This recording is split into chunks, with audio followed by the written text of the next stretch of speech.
Friends, welcome to Sandhya kitchen channel. நான் உங்கள் பீனாஸ்ரீ. இன்றைக்கி எங்கள் வீட்டில் பிரேக்ஃபாஸ்ட் பார்த்தீங்கன்னா சூடான ஆவி பறக்க பறக்க இட்லி ரெடி ஆகிடுச்சு. இதுக்கு தொட்டுக்கிறதுக்காக சூப்பரான சட்னி ரெசிபி பார்க்கலாம் வாங்க. ஒரு கடாயில் எண்ணெய் சுட பண்ணிக்கோங்க. சூடானதுக்கப்புறமா கொஞ்சமாக சீரகம் சேர்த்துக்கோங்க. சீரகம் நல்லா பொரியட்டும். இது கூடவே இஞ்சி பூண்டு சேர்த்துக்கோங்க. பூண்டு பார்த்தீங்கன்னா தோலோடவே சேர்த்துருக்கேன். அதுக்கப்புறமா கொஞ்சமாக காஷ்மீரி சில்லி கலருக்காக சேர்த்துருக்கேன். காரத்துக்காக காஞ்ச மிளகாய் சேர்த்துக்கோங்க. வெங்காயம் ஒரு வெங்காயம் சேர்த்துருக்கேன், நல்லா பெரிய வெங்காயம். இது கூடவே கருவேப்பிலை சேர்த்துக்கோங்க. புதினா பார்த்தீங்கன்னா ஒரு கைப்பிடி அளவுக்கு அதிகமாகவே சேர்த்துக்கோங்க. மெயின் ஃப்ளேவரே இந்த புதினா தான் டேஸ்ட் கொடுக்கும். ஸோ இந்த புதினாவை சேர்த்துக்கோங்க.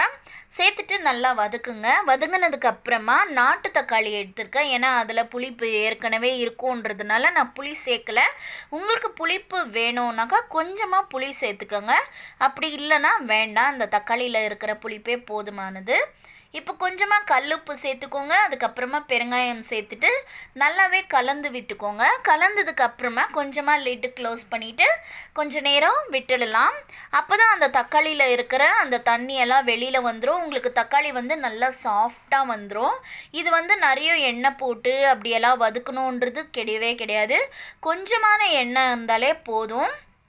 இப்போ பார்த்தீங்கன்னா தக்காளியில் இருக்கிற தண்ணியெல்லாம் வெளியில் வந்தாச்சு. இப்படி நம்ம கரண்டியால் இப்படி மசிச்சு பார்த்தோம்னா நல்லா தக்காளி சாஃப்டாக இருக்கும். இது கரெக்டான ஒரு பக்குவம். இப்போ நம்ம இந்த மாதிரி வந்ததுக்கப்புறமா தண்ணி இருந்தாலுமே பரவாயில்ல, நல்லா கூல் ஆகிறதுக்கு விட்டுடலாம். இது கரெக்டான பக்குவம். இப்போ ஆறுறதுக்கு விட்டுடலாம். இந்த சட்னி பார்த்தீங்கன்னா தாளிப்பெல்லாம் எதுவுமே தேவையில்லை. இந்த சட்னி நல்லா தண்ணியாக டெல்யூட் பண்ணிக்கலாம். நம்ம நல்லா தாராளமாக ஊற்றி சாப்பிட்லாம். இட்லியோடலாம் நல்லா அதிகமான கன்சிஸ்டன்சியில் வரும். ஏன்னா தண்ணி நம்ம நிறைய மிக்ஸ் பண்ணுறதுனால டேஸ்ட் பார்த்திங்கன்னா சூப்பராக இருக்கும் இந்த சட்னிக்கு. இப்போ மிக்ஸி ஜாருக்கு நான் மாற்றி கொஞ்சமாக தண்ணி சேர்த்து நல்லா நைஸாக அரைச்சியாச்சு. சூடான இட்லியோட இந்த தண்ணி சட்னி போட்டு நீங்கள் சாப்பிட்றப்போ சூப்பராக இருக்கும். உங்களுக்கு இந்த ரெசிபி பிடிச்சிருக்கோன்னு நினைக்கிறேன். இவ்வளோ நேரம் டைம் கொடுத்து பார்த்தவங்க எல்லாருக்குமே தேங்க்ஸ் ஃபார் வாட்சிங்.